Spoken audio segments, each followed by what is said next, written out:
अस्सलाम वालेकुम स्टूडेंट्स, मैं माजिद अली आपका कंप्यूटर टीचर, आपका वेब डिज़ाइनिंग में एडवांस सीएसएस के टीचर। तो हम लोगों ने सीएसएस को एडवांस तरीके का शुरू किए हुए जिसमें हम मेथड को टारगेट किया हुआ है। और आज का जो हमारा मेथड है वो है scale method. The scale method का हम यूज़ करेंगे। द स्केल मेथड इंक्रीज और decrease the size of an element. ये आपके एलिमेंट मतलब जो टैग है, लाइक जो डिव है, उनका साइज़ इंक्रीज़ और डिक्रीज़ करने में मदद कर सकता है। जैसे कि आपके सामने दो डिव मैंने यहाँ पे लगाए हुए हैं, एक डिव ये है, एक ये डिव ये वाला आ रहा है। तो इसी तरह कोडिंग को समझते हैं और देखते हैं कि स्केल मेथड कैसे यूज़ किया जा सकता है। इसके बाद में एक प्रॉपर प्रोजेक्ट बना के समझेंगे तो आपको और मज़ा भी आएगा पढ़ने का।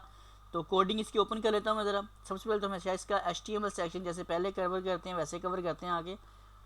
तो बॉडी सेक्शन में फर्स्ट ऑफ ऑल तो लिखा आ रहा है हमारे पास H1 से लेके H1 क्लोज, जिसमें लिखा आ रहा है द स्केल मेथड। और वो स्केल मेथड क्या है, ये सबसे ऊपर आपको हेडिंग मिल रही है। पॉइंट नंबर 2 में लिखा आ रहा है हमारे पास P फॉर पैराग्राफ का टैग, उसमें जस्ट इतना सा टेक्स्ट लिखा आ रहा है द स्केल मेथड इंक्रीज और decrease size of an element. ये अपनी मर्जी का आप कुछ भी टेक्स्ट पुट कर सकते हैं। अलबत्ता ये ना भी करें तो हमारा काम लेक्चर फिर भी चल सकता है, लेकिन आपको पता लगना चाहिए कि आप कौन सा काम कर रहे हो, इसलिए मैं आपको ये प्रॉपर डिटेल लिखी नज़र आ रही है और आप इससे फ़ायदा उठाओगे जी। उसके नीचे लिखा था मेरे पास एक डिव टैग स्टार्ट किया गया और ये डिव टैग क्लोज है। इसके अंदर अपनी मर्जी का कुछ भी टेक्स्ट टाइप कर सकते हैं। This div element is 2 times of its original width and 3 times of its original height.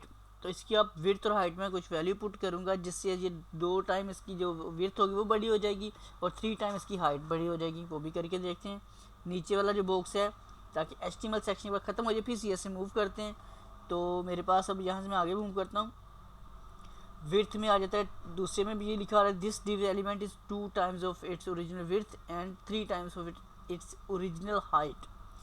तो ये तो हुआ हमारे पास डिव टैग स्टार्ट। बीच में जो मर्जी लिखो कोई टेंशन की बात नहीं है, इसमें भी जो मर्जी लिखो कोई टेंशन नहीं है। इसमें बस नई चीज़ है कि इसमें div1 और div2 दो आईडीज़ कंट्रोल किए गए हैं। अब इसके आईडीज़ के ऊपर जाकर ट्राई करते हैं कि CSS में ऐसा क्या काम किया जिससे जो सारी चीज़ें अप्लाई हो रही हैं। तो सबसे पहले तो आपको जो ऊपर वाला सेक्शन आपको दिखा देता हूँ जो आपको हमेशा से समझ आता है। यहाँ एक आईडी बनाया D1 के नाम का, उसके मार्जिन है यहाँ पे, मार्जिन में जहाँ पे 0 लिखे है आप बेशक इसको मैं 40 कर लेता हूँ। कंट्रोल एस करके चेक करवाता हूँ इससे क्या फ़र्क पड़ रहा है। तो ये 40 पिक्सल इधर से नीचे मूव होना शुरू हो गया। आप ये पुट कर सकते हो। इस बॉक्स की विड्थ और हाइट क्या रखनी है उसका फैसला आप यहाँ कर सकते हो। मैंने इसको फ़िलहाल अगर 50 करता हूँ तो आप चेक करेंगे तो ये छोटा सा बिल्कुल हो चुका है। तो मैं फ़िलहाल 150 बाई 150 इसको सेट कर लेता हूँ। नीचे आता है बैकग्राउंड कलर, वो आपकी मर्ज़ी है कि आप इसको बैकग्राउंड कलर देना चाहते हैं कि नहीं देना चाहते। तो आप यूँ करके भी सेटिंग कर सकते हैं इसकी जी।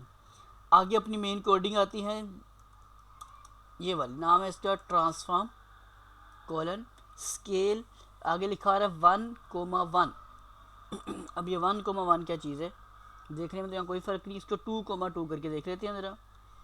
2,2। तो यही आपका बना हुआ बॉक्स 2 गुना बड़ा हो चुका है। मैं इसके जो मार्जिन लेफ्ट है थोड़े से और मुझे सेट कर देता हूँ, 140 पिक्सल कर लेता हूँ ताकि थोड़ा सा इस तरह आपको नज़र आ जाए, आपको समझ आ जाए कि वो बिल्कुल सेट हो चुका है। अब जो आपका ऑब्जेक्ट था उसको मैंने उसके 2 गुना बड़ा कर दिया है, तो वो आपका वही वाला ऑब्जेक्ट उसके 2 गुना बड़ा हो चुका होगा। अब जो ऐसे हमने नीचे लिखा हुआ है, जैसे ये डिव में लिखा है this element is 2 time of its original and 3 time of height. तो ये पहली चीज़ आ रही मेरे पास विड्थ। मैं ऊपर आप कोडिंग में आगे करता था कि इसको 2 टाइम करो, इसको 3 टाइम करो। अब कंट्रोल एस करके चेक करेंगे तो हाइट उसकी उसने 3 टाइम कर दिया, विड्थ उसकी उसने 2 टाइम कर दी हमारे पास। तो ये सिंपल सी आसान सी चीज़ है। और अगर आप यही वाला काम बॉर्डर में भी चाहते हो तो इस पर भी बॉर्डर अप्लाई हो सकता है। जैसे कि बॉर्डर कोलन 1 पिक्सल सॉलिड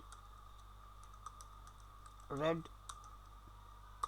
मतलब अगर बैकग्राउंड कलर नहीं भी है, जो मैंने बैकग्राउंड कलर की स्टेटमेंट की हुई है, इसे मैं ख़त्म कर देता हूँ और सिर्फ यही काम बॉर्डर पे करता हूँ।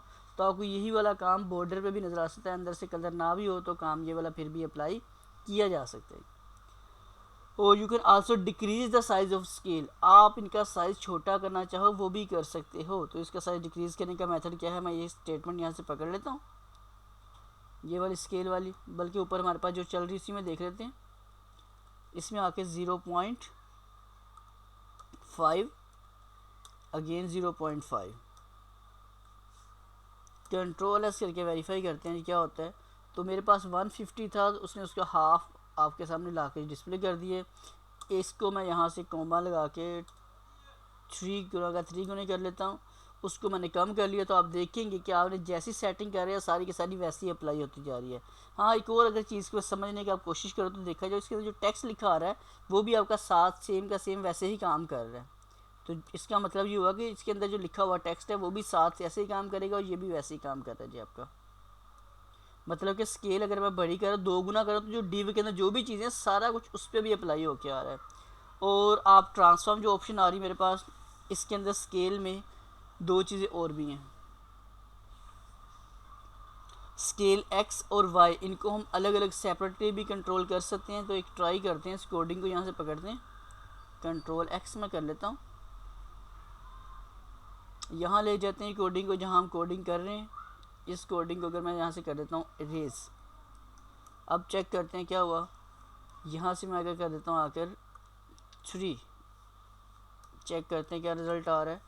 तो अगर आप देख पाएँ, और साथ साथ मार्जिन लाजमी, क्योंकि जब ये बड़ा होता है ऑब्जेक्ट तो आपका लाजमी नहीं कि उस करंट पोजीशन से राइट की तरफ ही मूव होना है, इसने चारों तरफ मूव होना है। इस मीन कि आपको जो मार्जिन है वो साथ साथ थोड़े टच करने पड़ेंगे ताकि आपको चीज़ इजीली पूरा पूरा उसका व्यू नज़र आता रहे।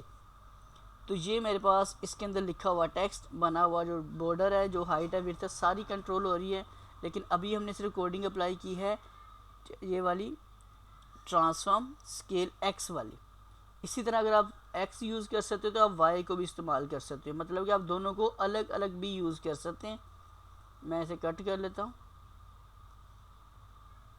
यहाँ ट्रांसफ़र कर रहा हूँ इस चीज़ को मैं। ये है जी हमारे पास ट्रांसफॉर्म स्केल वाई, इसको भी 3 गुना कर दिया। तो जब इसको 3 गुना करेंगे हम लोग तो अब चेक करते हैं कोडिंग हमारी कौन सी काम कर रही है। तो अब समझने में बात यह है कि अगर मैं इसे सिलेक्ट करता हूँ, यहाँ से कट किया, नीचे आके यहाँ पेस्ट करता हूँ। अब पहले y काम कर रहा था, x काम कर रहा था, अब यहाँ देखोगे तो ये ऑप्शन y में चली जाएगी। समझने की बात फिर से ये कॉन्सेप्ट देख लेना है कि जो आपके पास पूरी कोडिंग है, आज की कोडिंग है हमारे पास ट्रांसफॉर्म का मतलब है इस किसी ऑब्जेक्ट की स्केल को छोटा बड़ा करना। अब स्केल किसी एक साइड से छोटी बड़ी करनी है तो सिर्फ आप कोडिंग लिखोगे ट्रांसफॉर्म स्केल एक्स, ये सिर्फ विड्थ को कंट्रोल करेगा क्योंकि बाकी कोडिंग तो सेम है। अगर सिर्फ यहाँ के वाई पुट कर दे तो जो चीज़ बाद वाली कोडिंग होगी वो अप्लाई होगी आपके पास। लेकिन अगर आप दोनों चीज़ों को कंट्रोल करना चाह रहे हैं तो जैसे हमने पहले कोड लिखा हुआ था, आपको स्केल सिर्फ लिखना है, एक्स वाइज का बताने की ज़रूरत नहीं है। उसमें जैसे पहले हमने वैल्यू पुट की थी, जैसे आपकी एग्जांपल नीचे पड़ी हुई ये वाली स्केल, तो यहाँ आपने वैल्यू पुट कर देनी है अपने पास। अगर तो 0 पॉइंट के साथ शुरू करोगे तो वो वैल्यू डिक्रीज़ की तरफ जाएगी। अगर 0 पॉइंट नहीं लगाते तो वही उसको 2 गुना 3 गुना जितने गुना आप उसको इंक्रीज़ करना चाहते हो इंक्रीज़ कर सकते हैं जी। सेम वैसी मेथड है, अगर आप किसी एक चीज़ का साइज छोटा करना चाहते हो तो आप इस कोडिंग का सहारा लेंगे, स्केल का ट्रांसफॉर्म के ज़रिए। एक्स में करेंगे तो सिर्फ एक्स की वैल्यू छोटी होगी, वाई करेंगे तो वाई की वैल्यू हमारे पास छोटी होनी शुरू हो जाएगी। और ये दोनों काम हम इकट्ठे कर सकते हैं, तो इसलिए हमें इन चीज़ों की टेंशन लेने की ज़रूरत नहीं है। तो कभी मतलब ये सारे कोडिंग बताने का मकसद है कि अगर आप किसी की वेबसाइट एडिट करें तो वहाँ पर आपको शायद इस चीज़ का सहारा लेना पड़ सकता है, देखना पड़ सकता है कि उसने किस तरह एडिट किया वेबसाइट को, सिर्फ इसलिए बताया जा रहा है। बाकी कॉन्सेप्ट उम्मीद करता हूँ आपको समझ आ चुका होगा कि स्केल हमारे पास क्या काम करता है इस CSS एडवांस में रहते हुए। तो आई होप सी पॉइंट समझ आ चुका आपको। अगर समझ आ चुका है तो वीडियो को लाइक शेयर ज़रूर कीजिएगा। चैनल पे फर्स्ट टाइम है तो इसे सब्सक्राइब लाजमी कर लीजिएगा। मैं माजिद अली आपसे मुलाकात करूँगा कि नेक्स्ट वीडियो में। तमाम स्टूडेंट्स को मेरी तरफ से अल्लाह हाफिज़, बाय बाय बाय बाय।